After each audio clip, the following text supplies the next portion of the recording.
आज जो programme design किया गया है, हम उन सब टर्मिनोलॉजी जो आप रोजाना सुनते हैं, वो शब्दावली जिसके बारे में आपको लगता है कि भाई ये क्यों हमारे सामने बोली जा रही है, इसके अभिप्राय क्या हैं, हालांकि आप कई हमारे प्रोग्राम जान चुके हैं, सुन चुके हैं, इन सब शब्दों को जानते हैं, लेकिन फिर भी मैं आप लोगों को एक ही बात कहना चाहूंगा कि आप में से कई लोग ऐसे होंगे जिनके लिए वो शब्द सुनना तो बड़ा आसान है, लेकिन उसका मीनिंग उन्हें कई बार पता नहीं होता है। तो आज का जो सेशन है, ये हमारा उन शब्दावली की तरफ आपका ध्यान आकर्षित करेगा जो शब्दावली आपको रोजाना न्यूट्रिशन के क्षेत्र में सुनने को मिलती है। तो चलिए आज हम लोग इसकी शुरुआत करते हैं और आपके बीच में न्यूट्रीचार्ज का ये प्रोग्राम जो है टर्मिनोलॉजी का, ये आपके बीच में दिखाना चाहते हैं हम लोग। तो सबसे पहले ये कुछ एक थोड़ी सी फॉर्मेलिटी है, वो आप देख लीजिए, ये एक प्रोग्राम की शुरुआत के पहले।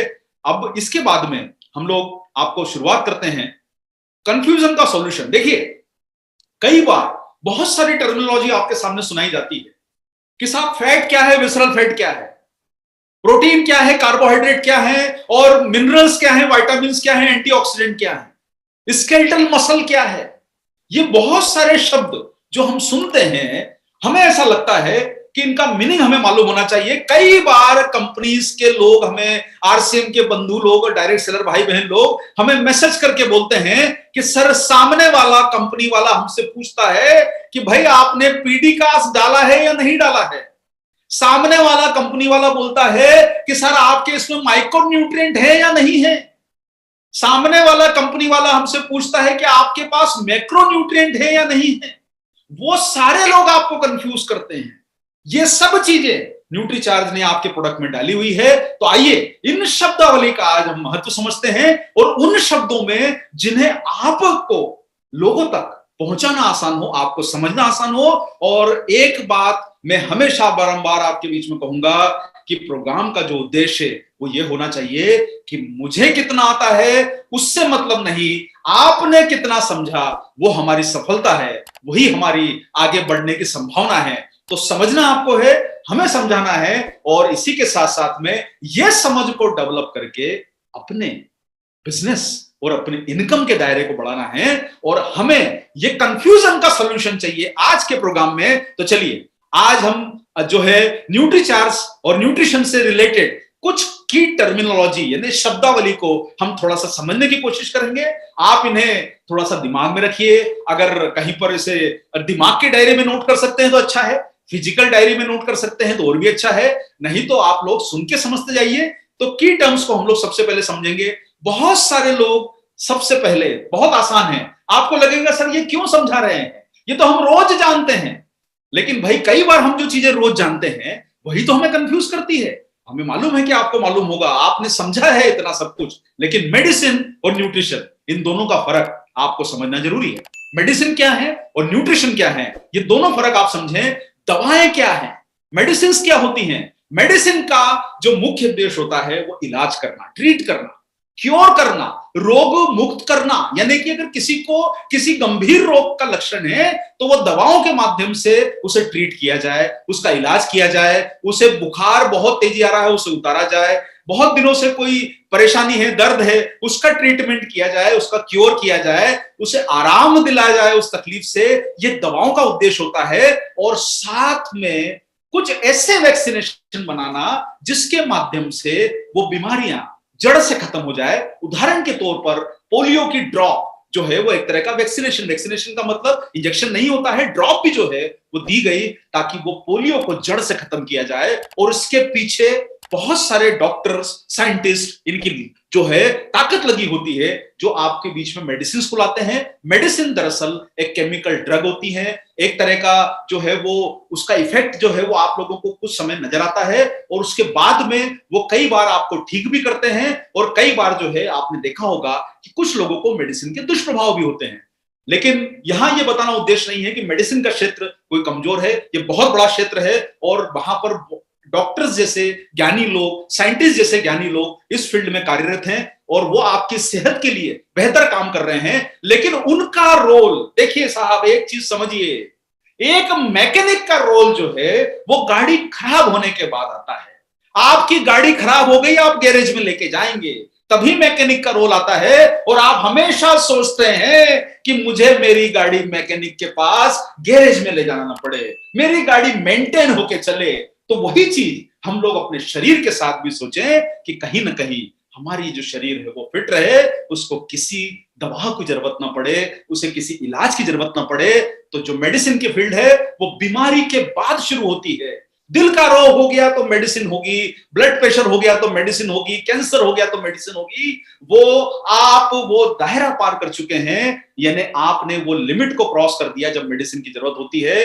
और आप जैसा जानते हैं कि डॉक्टर्स के द्वारा जो दवाएं लिखी जाती है, जो डॉक्टर्स के द्वारा दवाएं लिखी जाती है वो शेड्यूल एच में आती है, जिसे प्रिस्क्रिप्शन पे ही बेचा जा सकता है।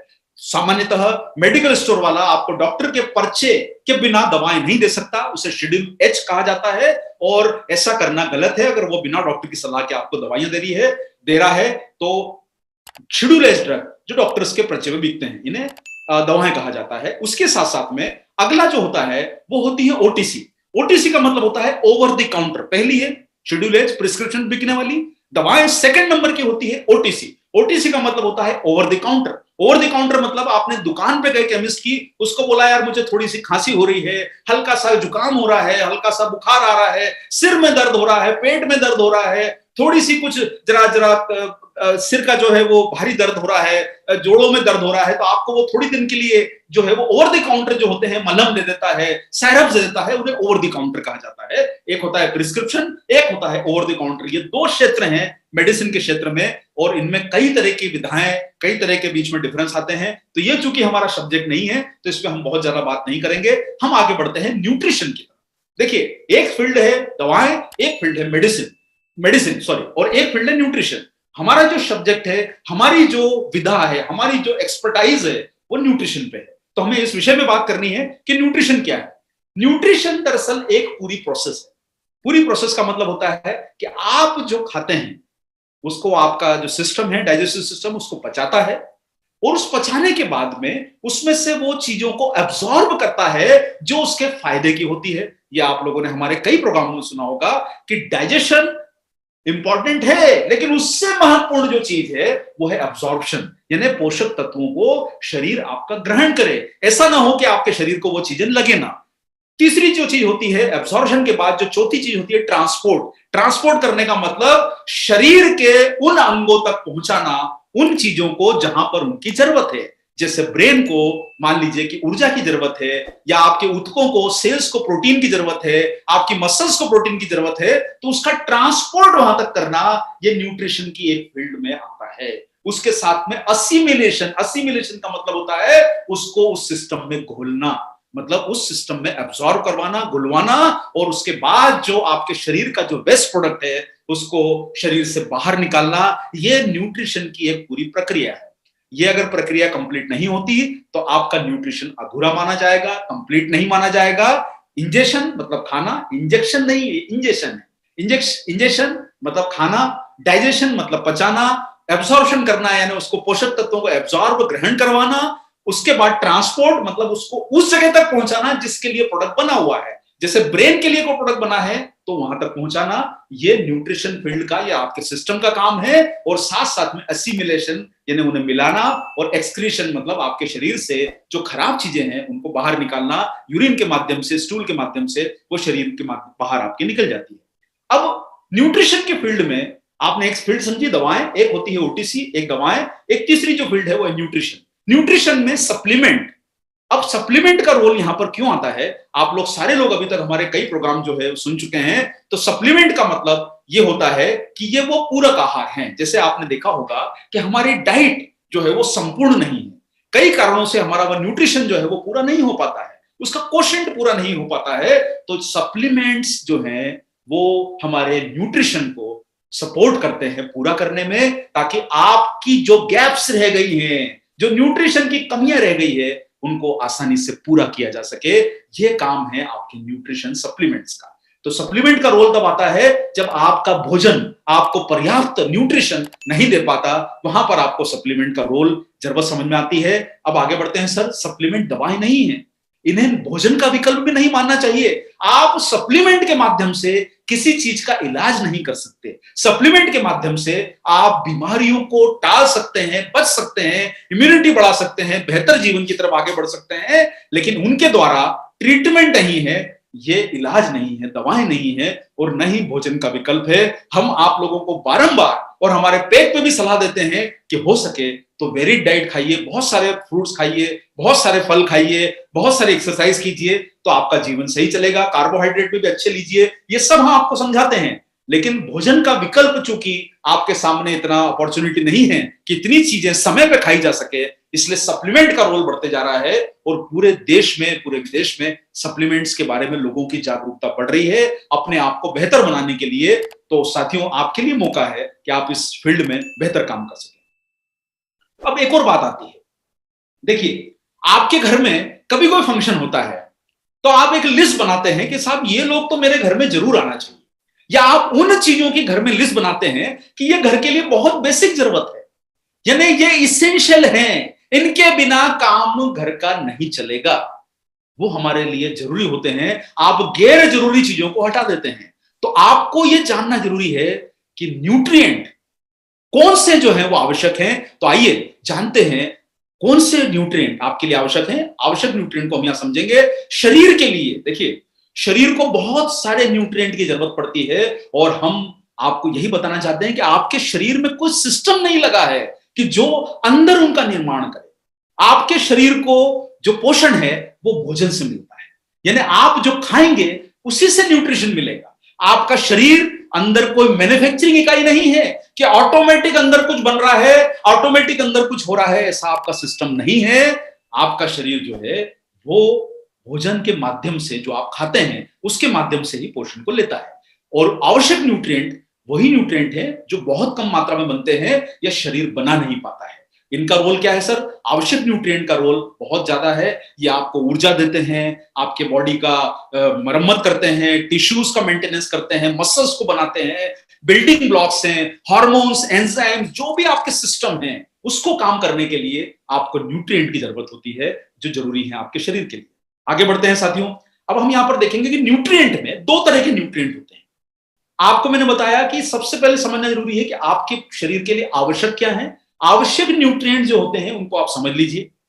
आवश्यक न्यूट्रिएंट में दो फील्ड होती है, एक होता है मैक्रो, एक होता है माइक्रो। मैक्रो का मतलब बड़ा, माइक्रो का मतलब छोटा। आपको कई बार फील्ड में लोग मिलेंगे, आपको कोई अगर ये पूछता है कि सर आपके जो न्यूट्री चार्ज है उसमें माइक्रो न्यूट्रिएंट है या नहीं है, तो आपको यहां पर उसका सवाल का जवाब मिलना चाहिए। आपको मैक्रो न्यूट्रिएंट आप लेते हैं या नहीं लेते हैं उसका जवाब मिलना चाहिए। तो इसलिए न्यूट्रिएंट फील्ड में दो चीजें शामिल है, मैक्रो और माइक्रो। अब हम इसके बारे में थोड़ी सी यहां पर जानकारी लेंगे। मुझे उम्मीद है कि आप इसमें मेरा सहयोग करेंगे। थोड़ा ध्यान रखते जाइए, नोट करते जाइए, दिमाग को एक्टिव रखिए, फास्ट रखिए और आगे बढ़िए। चलिए सर, ये 7 जो पोषक तत्व हैं ये इसेंशियल है। इनके बिना आपका जीवन चल नहीं पाएगा। इसे इसेंशियल कहा जाता है। बाकी चीजें चले या ना चले, लेकिन ये आपके लिए बेहद जरूरी है। और ये न्यूट्रिएंट होते हैं वाटर यानी पानी, carbohydrate, fat, protein, vitamin, mineral और फाइबर। ये हैं इसेंशियल न्यूट्रिएंट। आप लोग कई बार हमारे प्रोग्रामों में इसको समझ चुके हैं, लेकिन वही बात आपको कहना चाहता हूं, आज जो पहली बार आपके साथी आए हैं वो ये समझ लें कि इनके बिना जीवन चलना मुश्किल है। ये सबसे जरूरी और आधारभूत हैं आपके शरीर के लिए। तो आइए, ये 7 न्यूट्रिएंट को हम लोगों ने समझा। अब हम समझते हैं। देखिए, मैंने आपको बताया था इसेंशियल में 2 शब्द हैं, मैक्रो और माइक्रो। आपको मैक्रो न्यूट्रिएंट को यहां पर समझना है, तो हम सबसे पहले मैक्रो न्यूट्रिएंट की बात करेंगे। तो सबसे पहला मैक्रो न्यूट्रिएंट जिसकी तरफ हम आगे बढ़ेंगे, उन पोषक तत्वों की जिनकी हमें बड़ी मात्रा में जरूरत होती है, यानी ज्यादा क्वांटिटी जिनकी ज्यादा चाहिए, उन्हें मैक्रो न्यूट्रिएंट कहा जाता है। जो शब्द, जो पोषक तत्व आपको ग्राम में लगे, जिसके आगे ग्राम की क्वांटिटी लिखी हो, वो मैक्रो न्यूट्रिएंट है। आप इसको जैसा उस तरीके से समझें जैसे पानी आपको काफी बड़ी क्वांटिटी में लगता है। हालांकि इसमें कई डिबेट हैं। जो पानी है, ये मेडिकल न्यूज टुडे का एक मैं आपको कटिंग बता रहा हूं, इनका यह कहना है कि वो मैक्रोन्यूट्रिएंट कहलाते हैं, जो ज्यादा मात्रा में लगते हैं, और ज्यादा मात्रा में लगने के कारण इन्हें मैक्रोन्यूट्रिएंट कहा जाता है। जो वाटर, प्रोटीन, कार्बोहाइड्रेट और फैट है, मैक्रोन्यूट्रिएंट है। आपके ये चारों मैंने आपको बता दिए हैं। चलिए आगे बढ़ते हैं। पानी जो है शरीर के लिए बहुत जरूरी है, और इसमें कई तरह के, जो पानी पहला मैक्रोन्यूट्रिएंट है जो आप लोगों को यहां पर बता रहा हूं मैं, समझ रहे होंगे आप लोग शायद। मैक्रोन्यूट्रिएंट जो है पानी पहला है, और ये सबसे महत्वपूर्ण है। आप निश्चित रूप से बिना पानी के जीवन नहीं जी सकते। पानी जो होता है ये कई तरह के कार्य शरीर में करता है, और कई तरह के लोगों को इसके बारे में कोई अलग अलग जानकारी देता है। कोई बोलता है इतने गिलास पी लो, उतना लीटर पी लो, इतना लीटर पी लो, सुबह उठ के इतना पी लो। देखिए साहब, ये सब विषय में हम लोग इंटर नहीं होना चाहते, क्योंकि हम लोग पानी के व्यापार में नहीं है, और पानी चूंकि हमारे देश में फ्री मिलता है और बिक भी रहा है, लेकिन पानी जो है वो जरूरी है, बहुत जरूरी न्यूट्रिएंट है, और यह आपके शरीर को हाइड्रेट रखता है। कई तरह की प्रक्रियाओं में पानी का इंपॉर्टेंस है। ये आपके न्यूट्रिशन को ले जाने का काम करता है, आपकी स्किन को लिए पानी बहुत फायदेमंद है, आपके जो शरीर की जो बहुत सारी क्रियाएं हैं उसमें पानी होता है। और आपने सुना होगा 60-70% हमारा शरीर पानी से बना है। मिनिमम लोग बोलते हैं कि कम से कम 2 लीटर पीना चाहिए, लेकिन ये मेरा विषय नहीं है। ये एक बात को समझ में चलिए कि कोई भी चीज की अति खराब है, पानी भी ज्यादा पीना घातक हो सकता है। इसलिए अति सर्वत्र वर्जेत। इसका मतलब यह है कि किसी चीज की अति मत करिए, इतना भी पानी मत पीजिए कि आपका सिस्टम खराब हो जाए। जरूरत पानी की जो है वो 1.5 लीटर 2 लीटर जो भी बताई जाती है, उतना जरूर हमें रोजाना हमारी उसमें लेना चाहिए, बाकी मर्जी आपकी है। और पानी जो है ये महत्वपूर्ण न्यूट्रिएंट है, हाइड्रेट रखता है। और लेकिन एक और चीज है, आप पानी को देखेंगे तो पानी में कोई कैलोरीज नहीं होती, यानी आपको उससे प्यास बुझेगी, ऊर्जा नहीं मिलेगी। यानी आपके शरीर को जो काम करने की ताकत है वो पानी नहीं देता है। पानी न्यूट्रिएंट है, लेकिन उसमें वो चीजें नहीं है जिसकी जरूरत है। तो ये पहला मैक्रोन्यूट्रिएंट है, पहला बड़ा पोषक तत्व है जिसकी जरूरत है, और इसकी क्वांटिटी अलग अलग हो सकती है। आगे बढ़ते हैं सर। दूसरा मैक्रोन्यूट्रिएंट जो है महत्वपूर्ण, वो है कार्बोहाइड्रेट।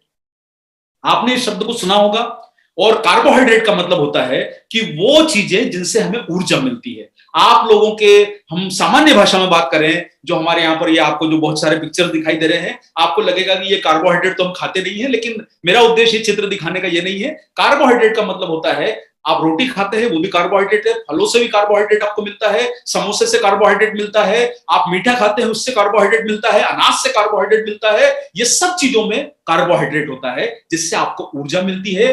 कार्बोहाइड्रेट क्या है? कार्बोहाइड्रेट 4 मैक्रोन्यूट्रिएंट में से एक है। आपको पहला कौन सा समझ में आया? वाटर। Second, carbohydrate. 1 ग्राम कार्बोहाइड्रेट खाने से आपको 4 कैलोरी ऊर्जा मिलती है। यानी सपोज करिए, मैं आपको आगे इसके कुछ एग्जांपल बताऊंगा। उदाहरण के तौर पर आपने अगर एक समोसा खा लिया, तो समोसे में आपको जो है करीब करीब 200 कैलोरी मिलेगी, क्योंकि वो 50 या 80 ग्राम का समोसा, उसको आप कार्बोहाइड्रेट जो क्वांटिटी मिलती है उसको 4 गुना मल्टीप्लाई कर लीजिए, तो लगभग आपको 200-250 कैलोरी एक समोसे में मिलती है। वो कार्बोहाइड्रेट का स्रोत है। कार्बोहाइड्रेट में भी देखिए साहब, पहली चीज थी इसेंशियल न्यूट्रिएंट, जो आपने समझा। इसेंशियल में 2 चीजें समझी, एक है मैक्रो, एक है माइक्रो। मैक्रो न्यूट्रिएंट का सबसे पहला जो है वो है पानी। मैक्रोन्यूट्रिएंट का दूसरा जो है वो है कार्बोहाइड्रेट। अब कार्बोहाइड्रेट में भी 2 तरह के कार्बोहाइड्रेट होते हैं। ज्यादा कंफ्यूज मत होइए, सीधी तरीके से समझ के चलिए। मैक्रोन्यूट्रिएंट विषय को पढ़ रहे हैं, जिसमें पहला है पानी, दूसरा है कार्बोहाइड्रेट। और कार्बोहाइड्रेट 2 प्रकार के होते हैं। 2 प्रकार के कार्बोहाइड्रेट। पहला है सिंपल, और आपको बहुत बार समझाया जाता है कि जिंदगी में सिंपल रहिए, सादा जीवन उच्च विचार, लेकिन यह फॉर्मूला कार्बोहाइड्रेट पे लागू नहीं होता है। सिंपल का मतलब सिंपल नहीं होता। सिंपल कार्बोहाइड्रेट सबसे मुश्किल है। जितनी शक्कर, जितना आप जो मीठा देख रहे हैं, यानी पैकेज फूड, मिठाई, केक, पेस्ट्रीज, कोल्ड ड्रिंक, जो शरबत पीते हैं, जो आप मिठाइयां खाते हैं, कुकीज, बिस्किट खाते हैं, रेडीमेड जो फ्रूट के जूस बाजार में मिलते हैं, ये सारे के सारे सिंपल कार्बोहाइड्रेट होते हैं। और आप सिंपल का मतलब समझ लीजिए सर, कि सिंपल कार्बोहाइड्रेट आपके शरीर में शुगर के लेवल को स्पाइक करता है। इसलिए आप लोगों को तुरंत ऊर्जा मिलती है।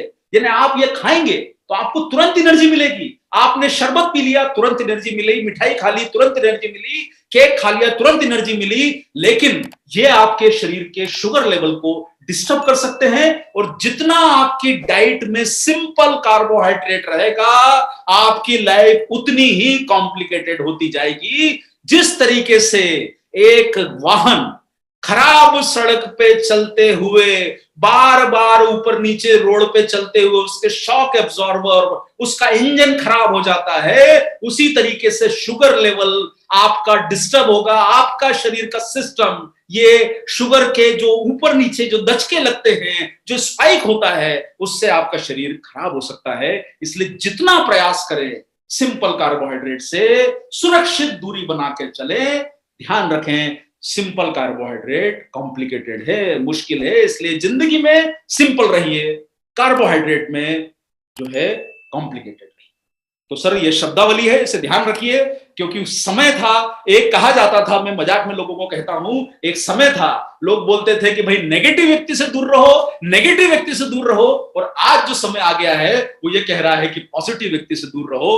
तो टर्मिनोलॉजी बदल जाती है, कब कौन सी टर्मिनोलॉजी का क्या इस्तेमाल हो जाए, सिंपल नहीं, कॉम्प्लेक्स कार्बोहाइड्रेट खाइए। जितना आपके शरीर को आप कॉम्प्लेक्स कार्बोहाइड्रेट खिलाएंगे, कॉम्प्लेक्स का मतलब होता है जिसमें अवशोषण धीरे हो, जैसे अनाज, जैसे ड्राई फ्रूट्स, जैसे आप जो है फल फ्रूट खाते हैं, जैसे आप बनाना खाते हैं, आप कई तरह के अनाज फलियां खाते हैं, ये सारा जो है ये कॉम्प्लेक्स कार्बोहाइड्रेट है। इसलिए आपकी डाइट में सिंपल कार्बोहाइड्रेट शामिल मत कीजिए। आपकी डाइट में ये रंग बिरंगी जो आप तस्वीरें देख रहे हैं, दालें वो भी तरह तरह की, अनाज, केले, बनाना, और आलू भी खा रहे हैं तो उसे उबाल के खा लीजिए, उसे तल के मत खाइए। आलू भी एक तरह का कार्बोहाइड्रेट है, जब तक उसे तला नहीं जाएगा वो आपको फायदा करेगा, तला हुआ आलू जो है वो घातक हो सकता है। इसलिए आपके लिए कॉम्प्लेक्स कार्बोहाइड्रेट हैं, और कॉम्प्लेक्स कार्बोहाइड्रेट धीरे धीरे अवशोषित होते हैं। ये दोनों में सहायक है, आपके शुगर लेवल के लिए को मैनेज करेंगे और आपके वेट को भी मैनेज करेंगे, क्योंकि इनमें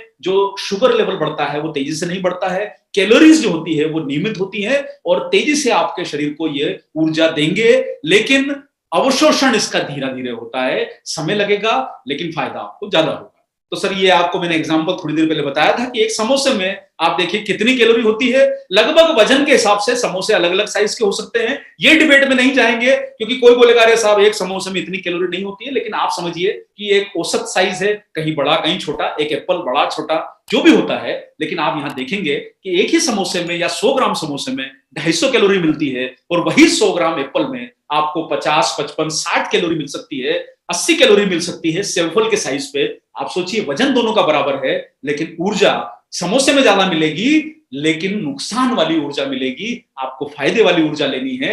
ये मैंने आलू पराठे का कंपैरिजन दिया है। यहां पर आप देख रहे हैं एक आलू पराठा अगर आपने खा लिया, जो जिसकी सर्विंग साइज करीब करीब 150 ग्राम होती है, मोटा वाला बड़ा पराठा आपने खा लिया, जो बहुत सारे राज्यों में और हमारे यहाँ पर तो पराठा जो है वो नाश्ते का उपयोग में बहुत आता है। हम लोग जिसने हम डिस्करेज करते हैं लोगों को इस चीज के लिए। आप देखेंगे यहाँ पर ये चार्ट आपको जो दिखाई दे रहा है, कैलोरीज इसमें 300 है, और वही आपने एप्पल खाया तो उसमें 95 कैलोरीज मिलेगी 100 ग्राम एप्पल में। तो आप खुद समझ सकते हैं। और उसमें आप देखिए फैट कितना मिल रहा है, आपको 11-12 ग्राम फैट मिल जाएगा और आपको एप्पल में फैट नहीं मिलेगा। इसका मतलब यह है कि हमें कॉम्प्लेक्स कार्बोहाइड्रेट ज्यादा खाना चाहिए और सिंपल कार्बोहाइड्रेट को दूरी बना के, सुरक्षित दूरी बना के चलिए। अब आते हैं सर मैक्रोन्यूट्रिएंट का तीसरा हिस्सा।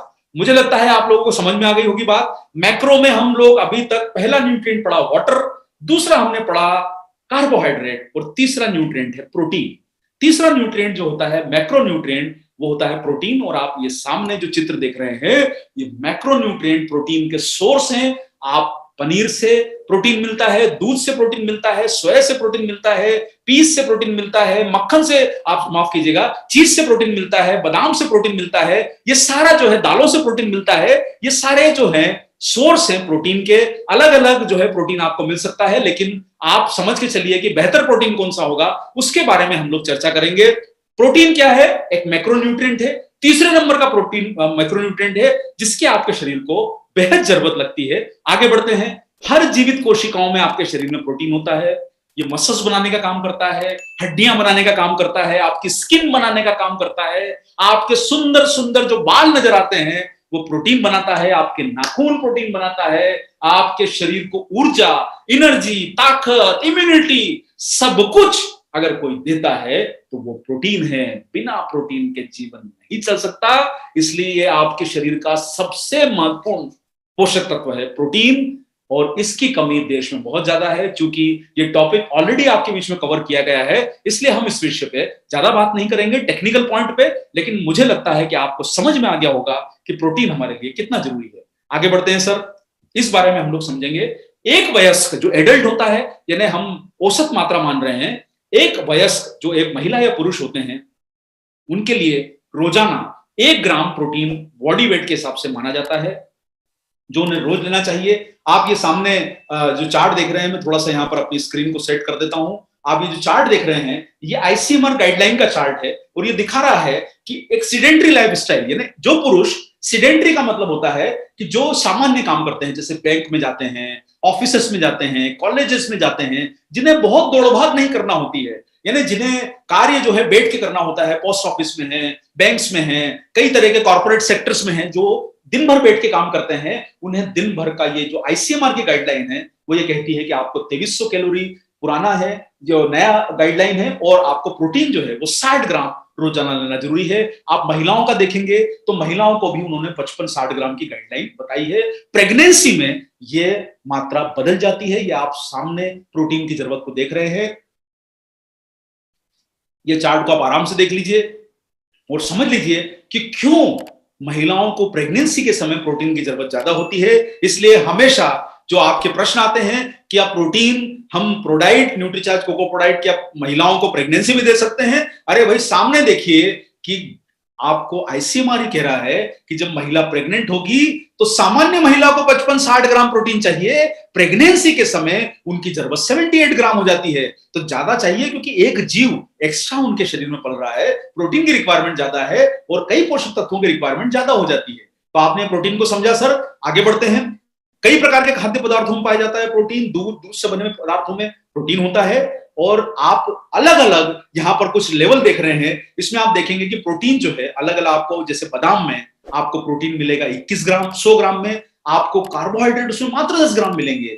आपको बाजरे में प्रोटीन मिलेगा 11 ग्राम, कार्बोहाइड्रेट आपको 67 ग्राम मिलेंगे। उस तरीके से ये हर पदार्थ में आपको प्रोटीन मिलता है, चाहे आप बाजरा खाएं, मक्का खाएं, आप कोई भी खाएं, प्रोटीन आपको मिलता है। लेकिन अवशोषित कितना होता है वो तो आपको समझना अलग से ही पड़ेगा, वो एक विधा अलग है।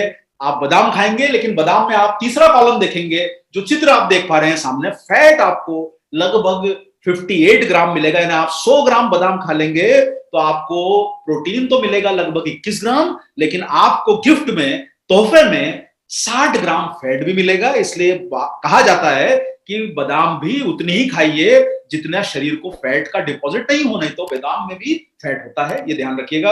अब हम जो प्रोटीन की बात कर रहे हैं, ये हमारा एक पोषक तत्व है जरूरी, मैक्रोन्यूट्रिएंट है। कौन से नंबर का मैक्रोन्यूट्रिएंट है सर, आप याद कर पाए? पहला कौन सा है? पहला है मैक्रोन्यूट्रिएंट वाटर, दूसरा है कार्बोहाइड्रेट, तीसरा है प्रोटीन। और प्रोटीन में प्रोटीन की निर्माण इकाई यानी प्रोटीन जो बनता है वो बनता है आपके अमीनो एसिड से। यानी जिस तरीके से आपने देखा होगा कि आप देखते हैं कि घरों का निर्माण, जो घर होते हैं उनका निर्माण जो है वो किया जाता है ईंटों से। दीवार जो है वो बनती है आपकी ईंटों के माध्यम से। प्रोटीन जो बनता है उसका जो सोर्स है प्रोटीन बनाने का वो होता है अमीनो एसिड। अमीनो एसिड ही प्रोटीन को बनाते हैं।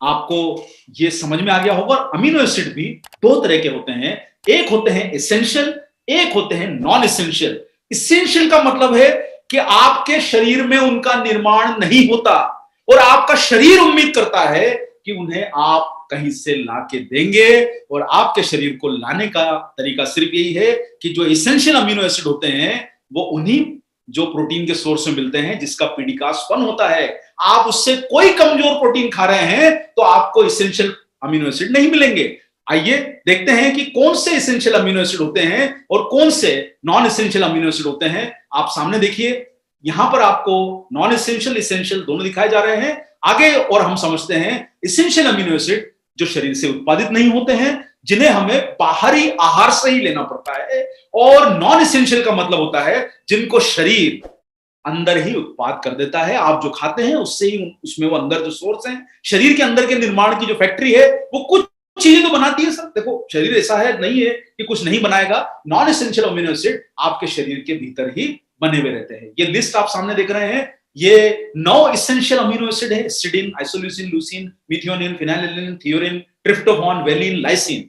और अब आपके सामने मैं एक छोटा सा कहना चाहूंगा, ये इसेंशियल की जो लिस्ट देख रहे हैं, आप थोड़ा सा सोचिएगा, ये सारे के सारे आपको न्यूट्रीचार्ज के जो कोकोआ प्रोडक्ट है doe pack, Nutricharge strawberry product का डॉय पैक, उसमें जो सोया प्रोटीन डाला है, आपके मन में बहुत सवाल आते हैं कि क्या हमने वो एसेंशियल अमीनो एसिड डाले हैं? अरे भाई, हमने सोया प्रोटीन डाला है, आइसोलेटेड सोया प्रोटीन, जिसमें ये सारे एसेंशियल अमीनो एसिड आते हैं। तो आपसे कोई अगर ये प्रश्न पूछ रहा है तो मान के चलिएगा कि वो या तो उसे कुछ नहीं आता है, या वो आपको गुगली फेंक के आपकी जांच करना चाहता है। और सर एक बात समझ के चलिए, जो अच्छा बल्लेबाज होता है वो गुगली को स्टेडियम के बाहर फेंकता है, जैसे सचिन तेंदुलकर ने अब्दुल कादिर की पहली ओवर को 4 बार छक्के मारकर स्टेडियम के बाहर पहुंचाया था। तो अगर आपके सामने गुगली कोई डाल रहा है तो बता दीजिए कि जो आपका सोया प्रोटीन है उसमें 9 एसेंशियल अमीनो एसिड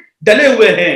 या तो वो आपके सामने गुगली डाल रहा है, या उसका नॉलेज कमजोर है। तो कमजोर नॉलेज वालों को दूर से नमस्कार करना, लेकिन आपका अगर नॉलेज मजबूत है तो इसका जवाब आपके सामने है कि ये एसेंशियल जो होते हैं ये 9 होते हैं, ये कंडीशनली एसेंशियल होते हैं। और आप अपना न्यूट्रीचार्ज मैन और वुमन का लेवल भी पढ़ के देखिए, आपको न्यूट्रीचार्ज वुमन में भी कुछ अमीनो एसिड मिलेंगे टैबलेट में। प्रोटीन में तो होते ही हैं, लेकिन आप न्यूट्रीचार्ज वुमन की जो टैबलेट खाते हैं उसमें भी आपको ये अमीनो एसिड मिलते हैं। ये लिस्ट देखिए और प्रोडक्ट का पैक चेक करके देखिए, ये सारे इसमें से कुछ जो इंपॉर्टेंट है वो और भी उसमें डाले गए हैं। अब आता है बात कि पीडीकास क्या है। अरे भाई, सोने की पहचान कैरेट से होती है। 24 कैरेट मतलब अति शुद्ध सोना जो है वो 24 कैरेट का खरा सोना होता है। कोई विद्यार्थी को नंबर लाना हो तो बोला जाता है कि भाई ये लाया है 100 में से 100, उसे बोला जाता है कि वाह भाई, एक भी गलत जवाब नहीं दिया। पीडीकास जैसे सोने की परख कैरेट से, वैसे ही प्रोटीन की परख पीडीकास से। और पीडीकास पैमाना है नापने का कि उस प्रोटीन में शरीर को फायदे करने की क्षमता कितनी ज्यादा है। और पीडीकास आपके प्रोटीन का पैमाना है, और आप ये शरीर की जरूरत के हिसाब से बनाया हुआ है। इसका बड़ा ही कॉम्प्लिकेटेड फॉर्मूला है, ये हम आपके बीच में डिस्कस नहीं कर रहे हैं। पीडीकास का मतलब समझ लीजिए, protein digestibility corrected amino acid score. और आपको याद रहे तो बहुत अच्छा है, और नहीं याद रहे तो पीडीकास बोल के ही प्रोडक्ट को प्रमोट कर दीजिए। उतना ही पर्याप्त है हमें जानना, क्योंकि हमें बिजनेस करना है, हमें ज्ञान लेना है बिजनेस बढ़ाने के लिए, हमें अपने इनकम को बढ़ाना है। पढ़ाई लिखाई तो होती रहेगी, बिजनेस स्किल आना चाहिए। पीडीकास बताया, आपका गढ़ जीत लेंगे आप लोग। और पीडीकास सबसे 100% एक नंबर प्रोटीन, इसे इसलिए बोला जाता है एक नंबर प्रोटीन जो होता है उसको पीडीकास वैल्यू 1 बोली जाती है। और ये सम्मान जो है ये मिला है सिर्फ 3 लोगों को, ये 3 प्रोटीन के सोर्स को ही ये सम्मान मिला है। और ये सम्मान जो दिया गया है उसमें सबसे लीडिंग जो है वो आपका आइसोलेटेड सोया प्रोटीन है। तो जब आपको नंबर 1 बनना है, जब आपको सबसे आगे बढ़ना है, तो प्रोटीन भी नंबर 1 होना चाहिए, बेस्ट क्वालिटी का होना चाहिए। बताइए लोगों को कि पीडीकास 1 का प्रोटीन है, सारे एसेंशियल अमीनो एसिड है, इस पे कोई छूटा नहीं है।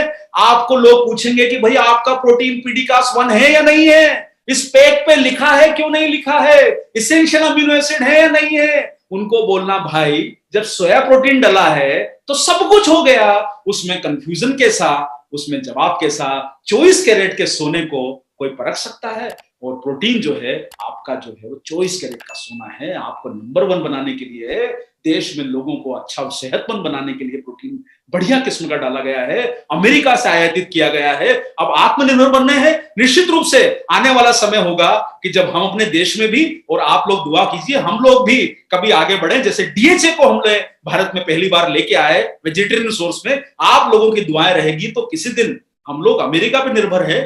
हम कोशिश करेंगे कि कभी मौका लग गया, आपका सहयोग रहा तो न्यूट्रीचार्ज इस दिशा में प्रयास करेगा।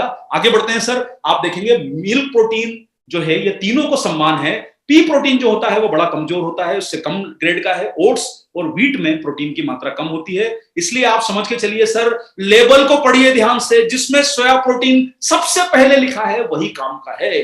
जिसके लिस्ट में ही सोया प्रोटीन नाम नहीं है, समझ लीजिए कि वो आपकी आंखों पे धूल झोंक रहे हैं, गलत आपको इंफॉर्मेशन दी जा रही है। लिस्ट पढ़िए, इंग्रेडिएंट पढ़िए। आपने मनीषा जी का जो प्रोग्राम पढ़ा है, सबसे पहले जिस नाम को लिखा है आइसोलेटेड सोया प्रोटीन, अगर वो डला है उस प्रोडक्ट में तभी मानिए, अन्यथा विश्वास मत कीजिए। आगे बढ़ते हैं सर। और आप लोग देख रहे हैं कि आपको पीडीकास्ट 1 वाला हम लोगों ने प्रोडक्ट दोनों बेहतर लॉन्च किए हैं। इन प्रोडक्ट की ट्रेनिंग चूंकि आपको मिल चुकी है, इसके बारे में चर्चा नहीं करेंगे। ये 74% वीगन प्रोटीन है, इन्हें इसमें दूध का कोई सोर्स नहीं है, और आपके शरीर को और आपके कंज्यूमर को ये बहुत फायदा पहुंचाएगा। आधुनिक पैकेजिंग है। अब हम नए जमाने की तरफ बढ़ रहे हैं, अच्छे अच्छे मोबाइल यूज कर रहे हैं, अच्छी अच्छी टेक्नोलॉजी यूज कर रहे हैं, तो क्यों ना हम लोग प्रोटीन का भी सोर्स अच्छा यूज करें। और चौथा प्रोटीन का जो सोर्स है वो है चौथा जो आपका जो मैक्रोन्यूट्रिएंट है वो है फैट। फैट जो होता है आपके शरीर में चौथे नंबर पे आता है, यानी ये भी शरीर के लिए जरूरी है। आप लोगों को अगर कोई गलतफहमी है कि फैट जरूरी नहीं है, तो फैट भी जरूरी है। ये मैक्रोन्यूट्रिएंट नंबर 4 है। अभी तक आपने पढ़ा, पहला पानी, दूसरा कार्बोहाइड्रेट, तीसरा आपका प्रोटीन और चौथा है फैट। फैट क्या होते हैं? फैट एक आवश्यक पोषक तत्व है जो शरीर को संतुलित मात्रा में लेना बहुत जरूरी है। अच्छे फैट का सेवन करना जरूरी है। और आप जब अच्छे फैट का समावेश करते हैं तो आपके हार्ट को फायदा मिलता है, आपके ब्लड शुगर बैलेंस को मदद मिलती है, आपका ब्रेन अच्छा रहता है, आपको जॉइंट का जो फायदा मिलता है, जॉइंट सतर्क रहते हैं, उसमें जो लुब्रिकेशन होता है जॉइंट्स में। अगर आपका हेल्दी फैट है तो आप कई प्रकार की परेशानियों से बच सकते हैं। और फैट शरीर में लेना जरूरी है। फैट को बुरा मत मानिए, लेकिन अच्छा फैट क्या है, बुरा फैट क्या है, इस बात को समझ लीजिए। ये फैटी एसिड होते हैं। फैटी एसिड फैट की इकाई है जिसको शरीर में एब्सॉर्ब किया जाता है, फैट को विघटन किया जाता है। और उसमें saturated fatty acid, monounsaturated fatty acid, polyunsaturated fatty acid, ये फैटी एसिड के प्रकार हैं। और आप लोग सैचुरेटेड नाम समझ गए होंगे कि सैचुरेटेड का मतलब यह है कि यह संतृप्त है, ये पूरी तरह से पक चुका है, इसे लेना घातक हो सकता है। जो पक चुका है उससे ज्यादा मत खाइए। सैचुरेटेड फैटी एसिड आपकी काम का नहीं है। और गुड फैट और बैड फैट का मतलब समझिए, वो फैट जो आपके शरीर में कोलेस्ट्रॉल को न बढ़ाए, जो शरीर को फायदा पहुंचाए। उदाहरण के तौर पर आपके बैड और गुड फैट को आप डिफरेंस समझ लीजिए। जो फैट आपको वनस्पतियों से आता है, ऐसी चीजों से आता है जैसे वॉलनट में आता है, फ्लैक्स में आता है, वो फैट आपके लिए फायदा कर सकता है। कुछ कुकिंग के मीडियम भी आपके लिए सेहत के लिए अच्छे होते हैं, कुछ कुकिंग के मीडियम आपकी सेहत के लिए अच्छे नहीं हो सकते हैं। आपके लिए सबसे सेहतमंद फैट जो आपके शरीर को सबसे ज्यादा जरूरत है वो है ओमेगा 3। देखिए, एक चीज को समझ के चलिए, अगर आप जो भी भोजन में खा रहे हैं, जिन भी चीजों में आपका खाना बनता है, आप जो भी कुकिंग मीडियम इस्तेमाल करते हैं, आपको एक बात समझ के चलना है कि आपको उसके साथ ओमेगा 3 की जरूरत है। तो आप जब भी घर का सामान लिस्ट बनाएं, उसमें ओमेगा 3 को जरूर शामिल करें, क्योंकि ओमेगा 3 एक अच्छा फैट है। ये कई तरह की परेशानियों से बचा सकता है। ओमेगा 6 भी अच्छा माना जाता है, लेकिन ओमेगा 6 शरीर में अंदर ही बन जाता है, कुछ काम तो शरीर भी अंदर से करता है ना भाई अपना। तो ओमेगा 3 आपको नहीं मिलेगा। आपको कोई भी कंफ्यूजन है, आपको कोई अन्य पोषक तत्व फैट के रूप में लेने की जरूरत नहीं है। अगर आप ओमेगा 3 ले रहे हैं तो वो पर्याप्त है। कुछ विशेष परिस्थितियों में आप जब एडवांस स्टेज पर जाते हैं तब आपको डीएचए की जरूरत पड़ती है, वो ओमेगा का एडवांस वर्जन है। लेकिन अपनी जो लिस्ट महीने की बने उसमें ओमेगा 3 का पैक जरूर ऐड करवाइए। अपने को भी, ग्राहकों को भी ओमेगा 3 लेंगे तो आपका शरीर बहुत स्वस्थ रहेगा। और ₹250 का डब्बा अपनी सेहत पे खर्चा करना, ₹7 रोज, कोई बुरा नहीं है सर। इसको जरूर इस्तेमाल कीजिए अपने परिवार के रोजाना की डाइट में, इसको शामिल करवाइए ओमेगा 3 को। ये अच्छा फैट है, आपके हार्ट को, आपके जॉइंट को, आपके मेमोरी को, आपको कई तरह के फायदे ये देने वाला है। तो चलिए सर, हम लोगों ने न्यूट्रिएंट के चारों प्रकार अभी डिस्कस कर लिए, मैक्रो और माइक्रो। अब हम आ रहे हैं मैक्रो न्यूट्रिएंट की जो 4 प्रकार डिस्कस किए, जिसमें हमने पानी डिस्कस किया, कार्बोहाइड्रेट डिस्कस किया, प्रोटीन डिस्कस किया, फैट डिस्कस किया। अब हम आ रहे हैं माइक्रो न्यूट्रिएंट की तरफ। तो ये आपके माइक्रो न्यूट्रिएंट कौन से होते हैं जिनकी मात्रा आपको कम लगती, जिनकी मात्रा कम लगती है, जो मिलीग्राम या माइक्रोग्राम में लगते हैं, उन्हें माइक्रोन्यूट्रिएंट कहा जाता है। मैक्रो मतलब बड़े और माइक्रो मतलब छोटे, यानी कम मात्रा वाले जो है पोषक तत्व, उन्हें माइक्रोन्यूट्रिएंट कहा जाता है। विटामिन्स एंड मिनरल्स सारे इसी श्रेणी में आते हैं। तो जो भी आप विटामिन मिनरल्स के नाम देख रहे हैं सामने, ये माइक्रोन्यूट्रिएंट है। आपको अगर कोई पूछ रहा है कि सर आपके प्रोडक्ट में माइक्रोन्यूट्रिएंट है या नहीं है, तो न्यूट्रीचार्ज मैन और न्यूट्रीचार्ज वुमन में माइक्रोन्यूट्रिएंट डाले हुए हैं। इसलिए उसका विश्वास के साथ जवाब दीजिए, ये सारे के सारे पोषक तत्व माइक्रोन्यूट्रिएंट जो शरीर के लिए जरूरी है, ये न्यूट्रीचार्ज मैन और वुमन में डाले हैं। विटामिन्स क्या है? विटामिन्स जो है वो माइक्रोन्यूट्रिएंट है। ये आप जितने नाम देख रहे हैं, जिनके बारे में आप बहुत बार बार ट्रेनिंग लेते रहते हैं, ए बी सी डी, जितने भी आपने नाम सुने हैं, ये सारे जो हैं विटामिन्स का रोल प्ले करते हैं। विटामिन्स जो है हमारे शरीर में ऊर्जा का प्रभाव करते हैं, खाने को एनर्जी में कन्वर्ट करते हैं और कई प्रक्रियाओं में उत्प्रेरक का काम करते हैं, कैटलिस्ट का काम करते हैं। कैटलिस्ट का मतलब होता है कि जो उस प्रोसेस को फास्ट करे। जैसे कई बार हमें कुछ मोटिवेशन की जरूरत पड़ती है, ये मोटिवेशन का काम करते हैं, उत्प्रेरक का काम करते हैं और आपके शरीर को सक्षम बनाते हैं, बेहतर बनाते हैं, इम्यूनिटी बढ़ाते हैं। हड्डियों के लिए, मांसपेशियों के लिए, आपके जो सेल्स होते हैं उनको एक्टिव रखने के लिए काम में आते हैं। और बहुत सारे आपको ये विटामिन्स के नाम मालूम है, जिसमें ए बी है, B9, B6, B2, B1, B3, बहुत सारे इनके अलग अलग कार्य होते हैं। ये हम चर्चा कई बार आपके बीच में कर चुके हैं, लेकिन ये माइक्रोन्यूट्रिएंट है, इसको आप समझ जाइएगा। और माइक्रोन्यूट्रिएंट कुछ मिनरल्स भी होते हैं। ये मिनरल्स जो हैं आप सामने देख रहे हैं, ये माइक्रोन्यूट्रिएंट है। माइक्रोन्यूट्रिएंट किसे बोला जाएगा? जिनकी मात्रा कम लगती है। ये आप लोग अच्छी तरह समझ गए होंगे। मिनरल्स क्या है? मिनरल्स आपके शरीर में हड्डियों को मजबूत बनाते हैं, दांतों के निर्माण के लिए जरूरी है, कुछ एंटीऑक्सीडेंट का काम करते हैं और कई प्रकार की क्रियाओं में ये शामिल होते हैं। कई प्रकार के जो आपके शरीर की एक्टिविटीज हैं उसमें इन्वॉल्व होते हैं मिनरल्स। लेकिन ज्यादातर रोल जो होता है इनका हड्डियों को, दांतों को और साथ में एंटीऑक्सीडेंट की तरह काम करने में होता है। ये एनर्जी में भी वजन को कन्वर्ट करते हैं, खून के निर्माण में उपयोग होते हैं। जैसे आयरन एक मिनरल है, कैल्शियम एक मिनरल है जो हड्डियां बनाता है, आयरन एक मिनरल है जो आपके जो शरीर का हीमोग्लोबिन है उसको बढ़ाने में सहायक होता है, आपको जिनकी रोजाना जरूरत पड़ती है। आगे बढ़ते हैं साथियों, हम लोग यहाँ पर विटामिन के साथ मिनरल्स भी आपके शरीर के लिए जरूरी है। ये माइक्रोन्यूट्रिएंट कहलाते हैं। और आप यहाँ पर देखिए, एक छोटा सा स्क्रीन आपके सामने शेयर कर रहा हूं। जैसे आप लोग यहाँ पर देखेंगे, पुरुष के लिए विटामिन सी का आरडीए गाइडलाइन 40 मिलीग्राम है और आप न्यूट्रीचार्ज के मैन के पैक पर देख लीजिएगा कि कितना विटामिन सी डला है। आपको गर्व होगा कि न्यूट्रीचार्ज मैन में जो आरडीए गाइडलाइन है उतना ही विटामिन सी डाला गया है। आपको शायद जो फोलिक एसिड है उसकी गाइडलाइन 200 माइक्रोग्राम है। अब आपके समझिए, एक होता है मिलीग्राम, एक होता है माइक्रोग्राम, यानी उससे भी 1000वां हिस्सा, यानी ग्राम का 10 लाखवां हिस्सा जो है वो होता है माइक्रोग्राम। इतनी छोटी सी क्वांटिटी जो आप अपनी आंखों से भी नहीं देख सकते, माइक्रोस्कोप लगाना शायद पड़ जाए उसको देखने के लिए, वो भी एडवांस टेक्निक वाला। और विटामिन B12 जो आपके ब्रेन को, जो आपके हीमोग्लोबिन को बढ़ाने में सहायक है, ये मात्र 1 माइक्रोग्राम लगता है, यानी 1 ग्राम का 10 लाखवां हिस्सा। इतनी छोटी क्वांटिटी में लगता है, लेकिन जरूरी बहुत है और आपको ये रोजाना आपके शरीर के लिए लेना जरूरी है। आप लोगों को जैसा देखा, प्रेग्नेंट महिला को आप देखिए, प्रेग्नेंट महिला को आयरन की जरूरत ज्यादा बढ़ जाती है। 35 मिलीग्राम पर डे का उसका जरूरत है रोज का। सामान्य महिला को 21 मिलीग्राम है, जो न्यूट्रीचार्ज वुमन आपको सहायता करता है, जिसको मीट करने में आप देखेंगे कि यहाँ पर जो प्रेग्नेंट महिला है उसका आरडी ज्यादा है, क्योंकि उन्हें प्रेगनेंसी में ज्यादा आयरन की जरूरत पड़ती है। जो महिलाएं दूध पिलाती है उन्हें कुछ पोषक तत्व ज्यादा लगते हैं, उन्हें प्रोटीन भी ज्यादा लगता है और विटामिन मिनरल की भी जरूरत ज्यादा पड़ती है। मुझे उम्मीद है कि आप लोगों को यहाँ पर ये चीजें समझ में आ गई होगी। आप ये देख रहे हैं, ये आरडीए गाइडलाइन है, ये सारी हमारी जो है ये फॉलो करने का हम लोग प्रयास करते हैं। पुरुषों के लिए जिंक जो होते हैं 12 मिलीग्राम पर डे है, मैग्नीशियम 340 मिलीग्राम पर डे है। हम न्यूट्रीचार्ज मैन और वुमन के माध्यम से आपको ये आरडीए गाइडलाइन पूरी करने में आपकी सहायता करते हैं, ताकि आपका जो पोषण है वो भरपूर मिल सके। तो न्यूट्रीचार्ज मैन वुमन में क्या मिलता है आपको? माइक्रोन्यूट्रिएंट।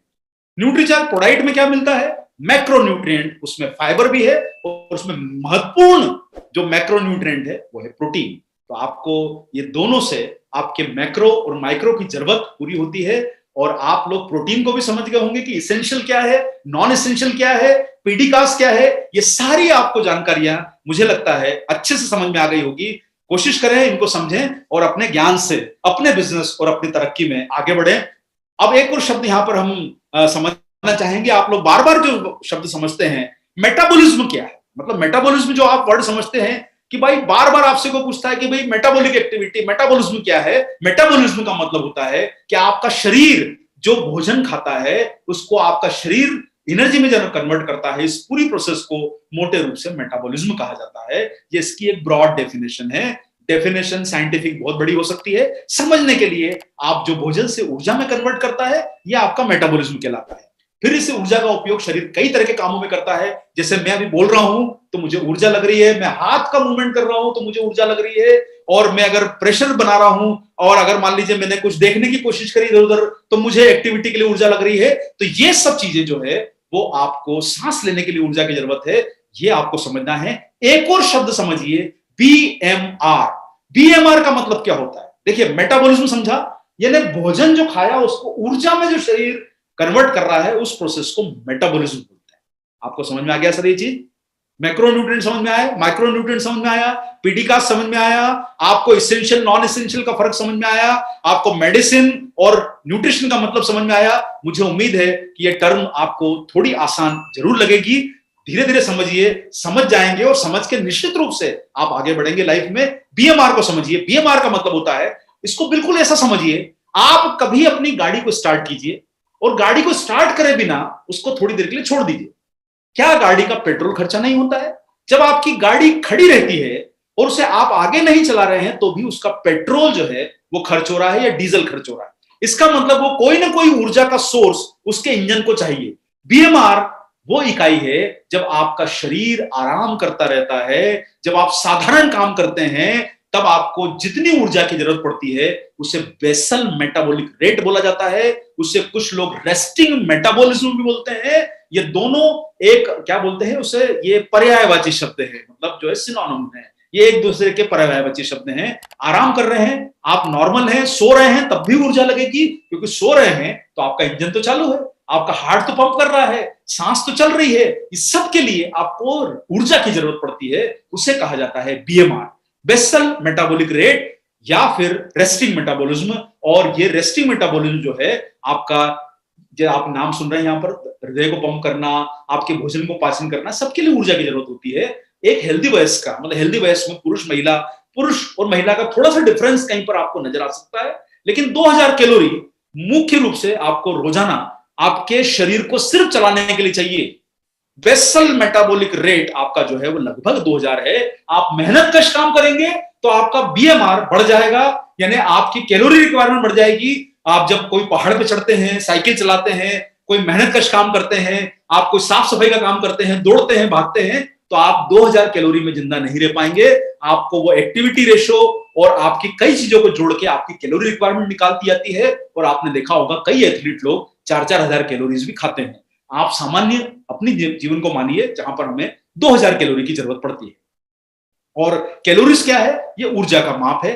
हमें भोजन से कैलोरीज प्राप्त होती है, और कितनी कैलोरी किसी पदार्थ में है यह आप उसके लेवल से समझ सकते हैं। कई प्रकार की चीजों में आपको पता नहीं चलेगा, जैसे कि भाई आप सब्जी खरीदने गए तो आपको पता नहीं चलेगा उसमें कितनी कैलोरी है, क्योंकि उस पर पैक पे कोई लिखा नहीं होता है। लेकिन कई वेबसाइट आपको ये इंफॉर्मेशन देगी। उदाहरण के तौर पर 1 ग्राम जो कार्बोहाइड्रेट आप खाते हैं उसमें 4 कैलोरी मिलती है, 1 ग्राम प्रोटीन खाते हैं तो 4 कैलोरी मिलती है, और 1 ग्राम फैट खाते हैं तो 9 कैलोरी मिलती है। इसलिए उचित यह रहेगा कि आप प्रोटीन को ज्यादा खाइए, ताकि आपके शरीर में ऊर्जा जो है, जब आपका शरीर प्रोटीन को अच्छे तरीके से एब्जॉर्ब करता है, उसका ऊर्जा का यूटिलाइजेशन प्रॉपर होता है, तो शरीर में फैट कम बढ़ता है। इसलिए बेहतर होगा कि आप कार्बोहाइड्रेट से जरूर ये लेना, लेकिन प्रोटीन से अपने शरीर की जरूरतों को पूरा कीजिए, फैट से अपने जरूरतों को कम कीजिए।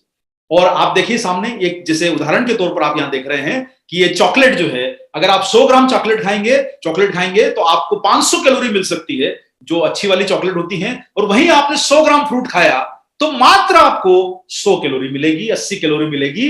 आप सोचिए, मात्रा दोनों की बराबर है, लेकिन उसमें कैलोरीज कितनी ज्यादा है। इसलिए आप अपने खाने में थोड़ा सा ध्यान रख के, सोच के, विचार के खाइए, ताकि आपको सही पोषण मिले, सही न्यूट्रिशन मिले।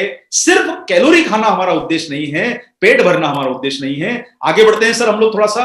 आप देखेंगे पराठा आप खाएंगे आप पराठा खा लेंगे तो 550 कैलोरी आपको मिलती है। ये 550 कैलोरी जो है वो आपको, अगर आप स्प्राउट खाएंगे तो मात्र आपको 50 कैलोरी मिलेगी। पेट इससे भी भरेगा, पेट इससे भी भरेगा, लेकिन इसमें आपको कैलोरीज ज्यादा मिलेगी। सेव फल खाएंगे एक तो कम कैलोरीज मिलेगी और वहीं आपको 5 गुना कैलोरी समोसे में मिलेगी। ये एग्जांपल हम आपको बता चुके हैं। बीएमआई का मतलब क्या है? ये मेटाबॉलिक इकाइयां हैं जिनको आपको समझना जरूरी है। ऊंचाई, आपकी जो हाइट है और आपकी जो एज है उसका जो एक अनुपात है, जिसे एक स्वास्थ्य का सूचक माना जाता है। जैसे आप समझेंगे कि जिनका बीएमआई 18 से कम होता है, 18.5 से, वो अंडरवेट होते हैं, जिनका मतलब वजन कम है। जो नॉर्मल बीएमआई वाले लोग हैं उन्हें 18 से लेके 24.9 तक की रेंज मानी जाती है। आपका टारगेट जो है वो ये होना चाहिए 18.5 से 24.9 तक का आपका बीएमआई होना चाहिए, जो आपके स्वस्थ शरीर को इंगित करता है। हालांकि बीएमआई से भी एडवांस अब तकनीक आ गई है जिनको आप समझ सकते हैं। अब एक और टर्म को समझिए, विजिबल फैट क्या है? विजिबल फैट मतलब जो आपको दिखाई देता है, यानी आप जो तेल, घी, मक्खन खाते हैं वो विजिबल फैट में आते हैं। और विजिबल फैट आपके शरीर पर भी दिखाई देता है। जो आपको चर्बी जो बढ़ी हुई दिख रही है ये उस विजिबल फैट को खाने का लक्षण है। लेकिन एक आपका विसरल फैट जो होता है वो आपको दिखाई न दे, ये मिस्टर इंडिया है आपके शरीर का विसरल फैट, जो दिखाई नहीं देता। ये दिखाई कहां देता है? आपके शरीर के अंदर। आप देखेंगे सामने जो चित्र देख रहे हैं, जो आपके सामने जो मसल्स हैं उसके बाहर जो फैट है उसे सबक्यूटेनियस फैट बोलते हैं। जो आपके अंगों पे फैट जमा है, जो आपको नजर नहीं आ रहा है, वो फैट जो है वो विसरल फैट कहलाता है। और घातक होता है विसरल फैट होना। जितना आपके शरीर में फैट जमा होगा वो थोड़े दिनों में विसरल फैट में कन्वर्ट हो जाता है। इसलिए प्रयास ये कीजिए कि शरीर पर ही फैट मत जमा होने दीजिए। और आपके शरीर के अंगों के आजू बाजू अगर फैट जमा हो गया, सोचिए कि कभी आपकी साइकिल या मोटरसाइकिल या कार का टायर आप जब किसी दलदल में फंसता है तो उसको चलने में कितनी परेशानी होती है। तो आपके शरीर का अंग अगर फैट में फंस जाएगा तो चलने में कितनी परेशानी होगी, कार्य करने में कितनी परेशानी होगी। तो बेहतर होगा कि आप अपने शरीर को विसरल फैट से मुक्त रखिए और विजिबल फैट जो आपको जितना जरूरी है उतनी ही मात्रा लीजिए। शरीर का संतुलन बराबर बना के चलिए। अब आती है सर स्केलेटल मसल। ये आप बार बार शब्द सुनते हैं। आपको शरीर के अंदर महत्वपूर्ण इकाई है आपकी मसल्स। मसल्स जो है ये उसको बांध के रखती है, शरीर को पूरा बांधने का काम करती है, अंदर से खींच के रखती है, ताकि आपका शरीर, अगर आपका पेट बाहर निकल रहा है इसका मतलब आपके पेट की मसल जो है वो कमजोर पड़ गई है, फैट हावी हो गया है। इसलिए आपको उसे बांध के रखना है तो पेट की मसल्स को टाइट करना पड़ेगा। आपके शरीर की मसल्स जो है वो वजन आपके शरीर का भारी उठा सकती है, आपको ताकत दे सकती है। और आपका शरीर मसल का बहुत बड़ा उसमें योगदान है मसल का, उसके बिना बन नहीं सकता। ये 3 प्रकार की मसल्स आपके शरीर में कार्य करती है। स्केलेटल मसल जो आप बार बार शब्द सुनते हैं, स्केलेटल का मतलब होता है जो आपके मूवमेंट को काम करती है, आपके हाथों को चलाती है, हड्डियों को जो एक्शन में लाती है। आप ये जो काम कर रहे हैं, ये हाथ हिला रहे हैं, ये स्केलेटल मसल का काम है। आपके हार्ट को जो पंप कर रहा है दिन भर, वो आपकी कार्डिक मसल है। ये 3 तरह की मसल होती है आपकी, स्केलेटल, कार्डिक और जो मैंने आपको बताई स्मूथ मसल्स, जो आपके डाइजेस्टिव सिस्टम के आजू बाजू होती है, जिससे आपको वो एक्टिविटी को मदद करती है, उनके क्रियाओं को मदद करती है। लेकिन सबसे महत्वपूर्ण आपके शरीर में जो है वो स्केलेटल मसल है। 40% आपके शरीर का वजन स्केलेटल मसल का होना चाहिए।